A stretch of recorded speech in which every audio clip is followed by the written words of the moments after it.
بات ہو رہی تھی کہ غلطی کس کی ہے، نیگلیجنس کس کی ہے، ذمہ داری کس کی ہے اور اب کیا کرنا ہے موونگ فارورڈ؟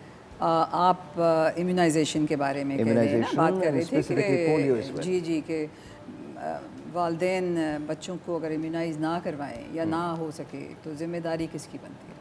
دیکھیے ذمہ داری ہر وقت دو ہاتھ سے تالی بجتی ہے، ٹھیک ہے، گورنمنٹ کی ذمہ داری تو ہے اور کہ امیونائزیشن دیں، پولیو کے قطرے مہیا کریں، یہ جو ہمارے مہم ہیں وہ چلائیں، اور اس کے اندر جیسے ڈاکٹر صاحب نے کہا کہ اوور 270,000 پیپل یہ کیمپین کے لیے انہوں نے لگائے ہیں، اور بڑی سکسیسفل کیمپین، ٹھیک ہے نا، کیمپین میں لگائے ہیں. We are entering into the third G campaign. So اب یہ ہے کہ دوسرا ہاتھ جو ہے وہ ہے والدین، ٹھیک ہے نا.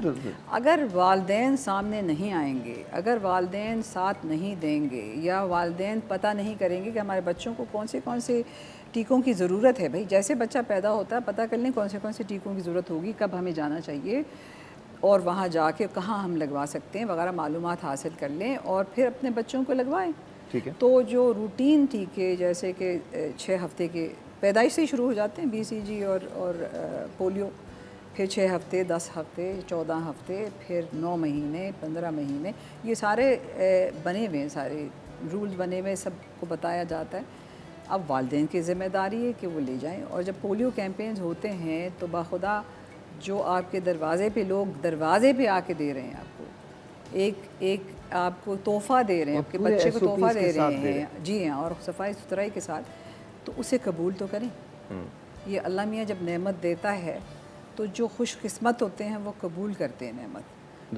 تو میرا خیال ہے کہ جو گورنمنٹ اپنی طرف سے کوشش کر رہی ہے، ٹھیک ہے گورنمنٹ بالکل پرفیکٹ نہیں ہوگی، لیکن جتنی بھی کوشش کر رہی ہیں تو یہ والدین کا بھی فرض بنتا ہے کہ وہ ان کے ساتھ دیں. اچھا، جیسے ہم نے ایک پہلے کیمپین کی، پھر اب دوسرے فیز میں اس کے ہم آئے، اب اس کے تیسرے فیز کے اندر کیمپین کے، آپ کو لگتا ہے کہ آگے آنے والے دنوں میں ہم انشاءاللہ تعالی پاکستان کو پولیو سے نجات دلانے میں کامیاب ہو جائیں گے؟ انشاءاللہ تعالی ضرور کامیابی ہوگی ہماری.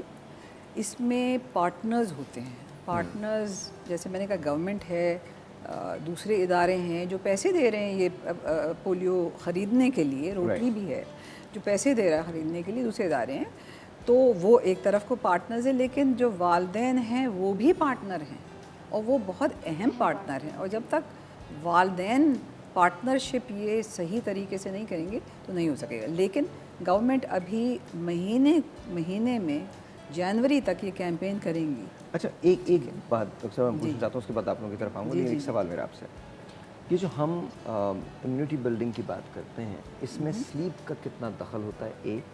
کیا اس سے ہمیں مدد ملتی ہے اگر ہم پراپر سلیپ لیں؟ اور بریک آ گیا، بریک کے بعد جواب دیجیے گا مجھے، I'm really sorry. اور دوسرا یہ کہ یہ جو ہمارے ہاں ایک عجیب سا، میں عجیب ٹینجنٹ پہ جا رہا ہوں، اسموکنگ کی جو عادت ہے، سگریٹ کی جو عادت ہے، اس سے کیا نقصانات ہوتے ہیں؟ جی تھینک یو.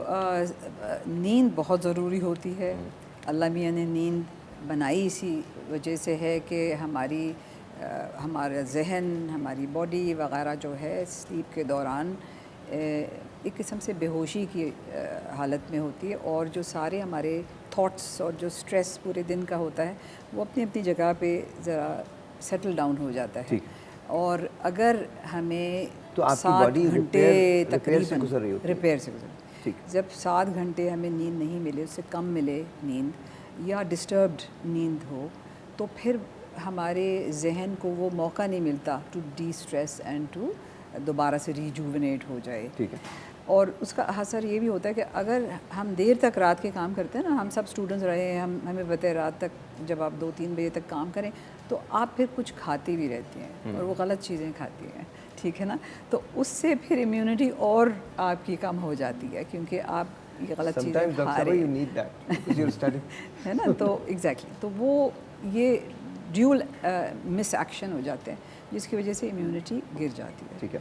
آپ نے ایک اسموکنگ کے بارے میں بات کی تھی شاید شروع میں، ڈاکٹر فواد سے کہوں گی کہ وہ کارڈیو ویسکولر زیادہ جانتے ہیں آپ شاید اسموکنگ کے بارے میں. بالکل، ایک چیز میں ایڈ آن کرنا چاہوں گا سلیپ کے بارے میں. سلیپ کا یہ سلیپ ڈپرائیویشن یا نیند کی کمی کا مطلب یہ نہیں ہوتا کہ آپ 8 گھنٹے یا اس سے کم نیند لے رہے ہیں. اگر نیند رات میں مکمل نہیں ہو رہی ہے، دن کے کسی ایک حصے میں آپ مکمل کر رہے ہیں، تو وہ آپ کی بایولوجیکل کلاک سے میچ اپ نہیں کر پاتی.